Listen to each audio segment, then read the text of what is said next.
반갑습니다. 모임장입니다. 이번 시간에는 압류에 대해서 공부를 해보겠습니다. 압류라는 것은 떤 소송 결과, 즉 확정 판결이나 기타 집행 권한에 의해서 경매를 나중에 신청하거나 경매를 진행할 건데 그 사이에 공백이나 그 시간이 있겠죠. 그 시간 안에 특정 이 보전 수단을 위해서 하는 절차가 이 압류입니다. 그 내용을 요 한번 보시면은 채권자 등의 신청을 받은 국가기관이 강제로 다른 사람의 재산 처분이나 권리 행사 금지하는 것으로 확정 판결, 기타 집행 권한에 의해 강제 집행을 하기 위한 보전 수단이다. 압류 후 경매나 공매 등의 환가 절차로 이행된다. 경매나 공매가 진행되기 전에 이렇게 잡아두는 보전을 위한 수단이라고 생각하시면 이해가 빠를 것 같습니다.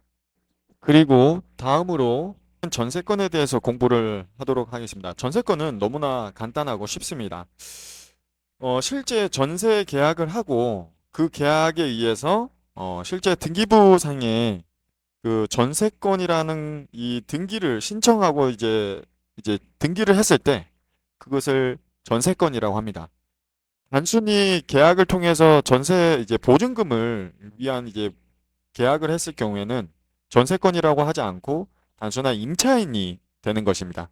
중요한 것은 등기부 상에 이 전세건이라는 이 기입 등기를 해야만 전세권자가 되는 것입니다.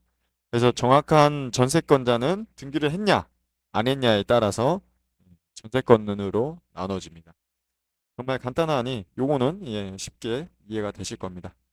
그리고 다음으로 저는 경매 개시 결정 기입 등기에 대해서 공부를 할 건데 이 경매 개시 결정 기입 등기라는 것은 채권자 돈을 받아야 되는 사람이 경매 신청을 하고 그 경매 신청에 의한 집행법원이 그 목적을 위해서 등기부에 이러한 기입 등기를 함으로써 이런 경매가 진행되고 있다는 사실을 알리기 위한 그런 절차입니다.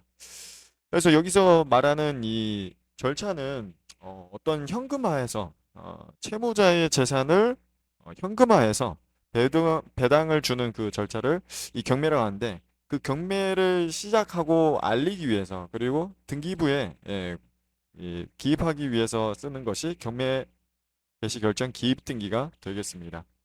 그래서 내용을 보시면은 경매 개시 결정 기입 등기란 채권자가 집행법원에 경매 신청을 하게 되면 법원은 경매 절차 개시 결정을 하고 직권으로 그 사유를 등기부에 기입할 것을 관할 등기소의 등기 공무원에게 촉탁하게 되며 여기서 말하는 이 촉탁이 처음 듣고 생소할 수도 있지만 부탁이라는 뜻으로 이해하시면 이해가 빠를 겁니다. 대등한 지위 관청 기관에 행해지는 뭐 위임이나 이렇게 용어가 나오는데 쉽게 이야기하면은 촉탁한다, 부탁한다, 관청에 부탁을 한다라고 이해하시면 이해가 조금 더 수월할 겁니다. 그래서 촉탁이 되면 그 이때 등기부에 등재되는 것이 경매 개시 결정 기입 등기를 하고 이때부터 경매의 목적물에 대한 압류의 효력이 발생하는 것입니다. 그래서 정확한 압류의 효력 발생 시기는 경매 개시 결정 기입 등기가 되었을 때라고 이해하시면 되겠습니다.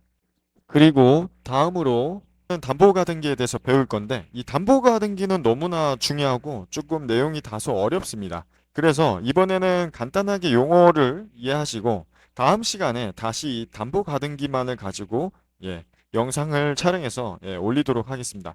우선 담보가등기 용어를 보시면은 가등기는 손해보전을 위한 가등기와 채권 회수를 목적으로 하는 담보가등기로 나누어진다. 등기부상으로는 구분 없이 매매 예약 가등기 내지는 소유권 이전 청구 가등기라는 용어를 같이 사용하고 있지만 담보 가등기의 경우 매매 시 저당권으로 취급되어 말소대장이 된다. 요것을 이야기하면은 이 가등기라는 것은 이 두 가지로 분류를 하는데 단순히 순위를 위한 우리가 이제 등기부 등본상에 등기를 해서 순위 이 보존을 위한 목적이 있고 또는 이것을 이 자체만으로 이 가등기의 자체 힘만으로 채권 회수를 위한 목적으로 하는 담보 가등기가 이렇게 나눠집니다. 그래서 중요한 것은 이 담보가등기의 경우 경매 시 저당권으로 취급되어 말소 대상이 된다고 이제 합니다.